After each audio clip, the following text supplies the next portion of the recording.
स्वागत है आपका कृष्णा से सीखे पर। मैं वैभव कृष्ण आपके लिए लेकर आया हूँ स्वामी विवेकानंद जी के 51 अद्भुत विचार जो आपके अंदर ऊर्जा तथा प्रेरणा का संचार करेंगे।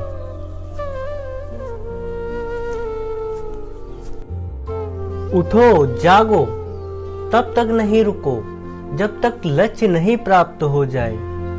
उठो मेरे शेरों, इस भ्रम को मिटा दो कि तुम निर्बल हो। तुम एक अमर आत्मा हो, स्वच्छंद जीव हो, धन्य हो, सनातन हो। तुम तत्व नहीं हो, तत्व तुम्हारा सेवक है, तुम तत्व के सेवक नहीं हो। ब्रह्मांड की सारी शक्तियां पहले से ही हमारी हैं, वो हम ही में है। और जो अपनी आंखों पर पट्टियां रख लेते हैं और फिर रोते हैं कि कितना अंधकार है। जिस तरह विभिन्न स्रोतों से उत्पन्न धाराएं अपना जल समुद्र में मिला देती हैं, उसी प्रकार मनुष्य द्वारा चुना हर मार्ग, चाहे अच्छा हो या बुरा, भगवान तक जाता है। किसी की निंदा ना करें।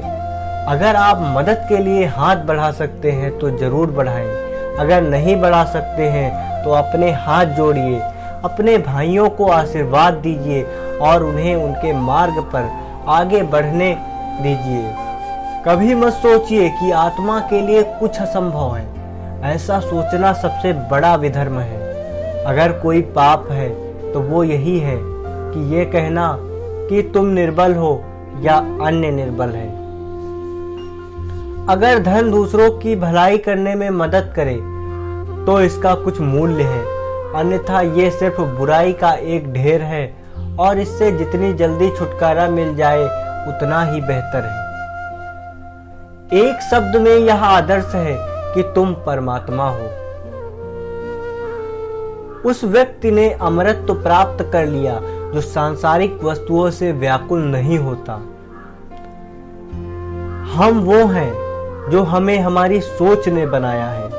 इसलिए इस बात का ध्यान रखिए कि आप क्या सोचते हैं। शब्द गौड़ है, विचार रहते हैं, वे दूर तक यात्रा करते हैं।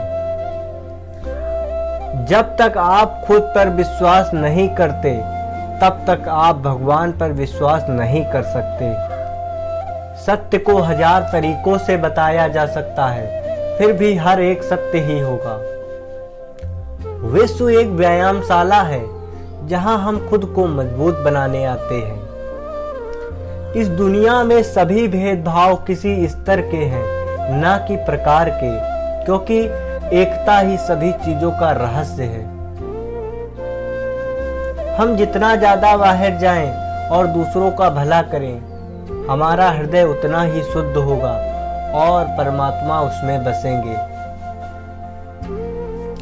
बाहरी स्वभाव अंदरूनी स्वभाव का एक बड़ा रूप है। भगवान की एक परंपरा के रूप में पूजा की जानी चाहिए, इस या अगले जीवन की सभी चीजों से बढ़कर। अगर स्वयं में विश्वास करना और अधिक विस्तार से पढ़ाया अभ्यास कराया गया होता तो मुझे यकीन है कि बुराइयों और दुख का एक बहुत बड़ा हिस्सा गायब हो गया होता। हमारा कर्तव्य है कि हम हर किसी को उसका उच्चतम आदर्श जीवन के संघर्ष में प्रोत्साहन करें और साथ ही साथ उस आदर्श सत्य के जितना निकट हो सके लाने का प्रयास करें। एक विचार लो, उस विचार को अपना जीवन बना लो, उसके बारे में सोचो, उसके सपने को देखो, उस विचार को जियो। अपने मस्तिष्क, मांसपेशियों, नसों, शरीर के हिस्से को उस विचार में डूब जाने दो और बाकी सभी विचारों को किनारे रख दो। यही सफल होने का तरीका है। जिस क्षण मैंने यह जान लिया कि भगवान हर एक मानव के शरीर रूपी मंदिर में विराजमान है, जिस क्षण मैं हर व्यक्ति के सामने श्रद्धा से खड़ा हो गया और उसके भीतर भगवान को देखने लगा, उसी क्षण मैं बंधनों से मुक्त हूँ। हर वो चीज जो बांधती है नष्ट हो गई और मैं स्वतंत्र हूँ। वेदांत कोई पाप नहीं जानता, वो केवल त्रुटि जानता है, और वेदांत कहता है कि सबसे बड़ी त्रुटि यह कहना है कि तुम कमजोर हो, तुम पापी हो, एक तुच्छ प्राणी हो और तुम्हारे पास कोई शक्ति नहीं है और तुम ये वो नहीं कर सकते। जब कोई विचार अनन्य रूप से मस्तिष्क पर अधिकार कर लेता है तो वह वास्तविक भौतिक या मानसिक अवस्था में परिवर्तित हो जाता है। भला हम भगवान को खोजने कहाँ जा सकते हैं अगर उसे अपने हृदय और हर एक जीवित प्राणी में नहीं देख सकते। तुम्हें अंदर से बाहर की तरह विकसित होना है। कोई तुम्हें पढ़ा नहीं सकता, कोई तुम्हें आध्यात्मिक नहीं बना सकता। तुम्हारी आत्मा के अलावा कोई गुरु नहीं है। तुम फुटबॉल के जरिए स्वर्ग के अधिक निकट होगे बजाय गीता का अध्ययन करने के। दिल और दिमाग के टकराव में दिल की सुनो। किसी दिन यदि आपके सामने समस्या न आए, आप सुनिश्चित हो सकते हैं कि आप गलत मार्ग पर चल रहे हैं। स्वतंत्र होने का साहस करो। जहां तक तुम्हारे विचार जाते हैं वहां तक जाने का साहस करो और उन्हें अपने जीवन में उतारने का साहस करो। किसी चीज से तुम डरो मत, तुम अद्भुत काम करोगे। यह निर्भयता ही है जो क्षण भर में परम आनंद लाती है। प्रेम विस्तार है, स्वार्थ संकुचन है। इसलिए प्रेम जीवन का सिद्धांत है। वह जो प्रेम करता है जीता है, वह जो स्वार्थी है मर रहा है। इसलिए प्रेम के लिए प्रेम करो, क्योंकि जीने का यही एकमात्र सिद्धांत है। वैसे ही जैसे तुम जीने के लिए सांस लेते हो। सबसे बड़ा धर्म है अपने स्वभाव के प्रति सच्चे होना। स्वयं पर विश्वास करो। सच्ची सफलता और आनंद का सबसे बड़ा रहस्य यह है, वह पुरुष या स्त्री बदले में कुछ नहीं मांगता। पूर्ण रूप से निस्वार्थ व्यक्ति सबसे सफल है। जो अग्नि हमें गर्मी देती है हमें नष्ट भी कर सकती है। यह अग्नि का दोष नहीं है। बस वही जीते हैं जो दूसरों के लिए जीते हैं।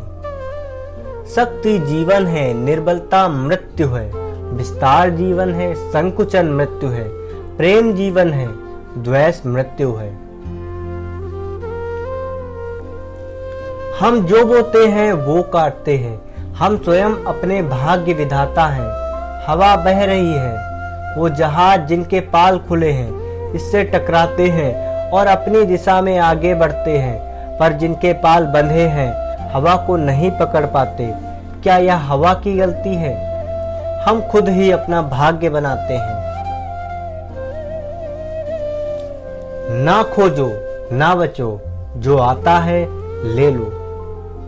शारीरिक, बौद्धिक और आध्यात्मिक रूप से जो कमजोर बनाता है उसे जहर की तरह त्याग दो।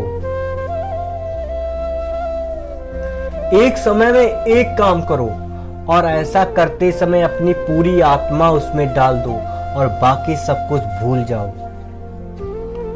कुछ मत पूछो, बदले में कुछ मत मांगो। जो देना है वो दो, वो तुम तक वापस आएगा, पर उसके बारे में अभी मत सोचो। जो तुम सोचते हो जाओगे। यदि तुम खुद को कमजोर सोचते हो तुम कमजोर हो जाओगे। अगर खुद को ताकतवर सोचते हो तो तुम ताकतवर हो जाओगे। मनुष्य की सेवा करो, भगवान की सेवा करो। मस्तिष्क की शक्तियां सूर्य की किरणों के समान है। जब वो केंद्रित होती हैं चमक उठती हैं। आकांक्षा, अज्ञानता और असमानता यह बंधन की त्रिमूर्तियां हैं।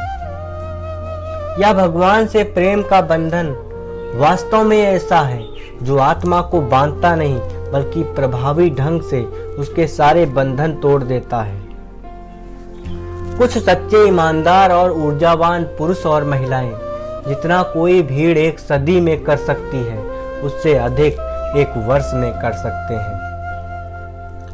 जब लोग तुम्हें गाली दें तो तुम उन्हें आशीर्वाद दो।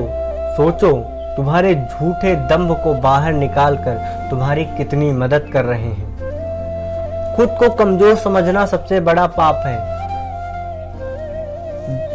धन्य है वो लोग जिनके शरीर दूसरों की सेवा करने में नष्ट हो जाते हैं। श्री राम कृष्ण कहा करते थे, जब तक मैं जीवित हूं तब तक मैं सीखता हूं। वह व्यक्ति या वह समाज जिसके पास सीखने को कुछ नहीं है, वह पहले से ही मौत के जबड़े में है।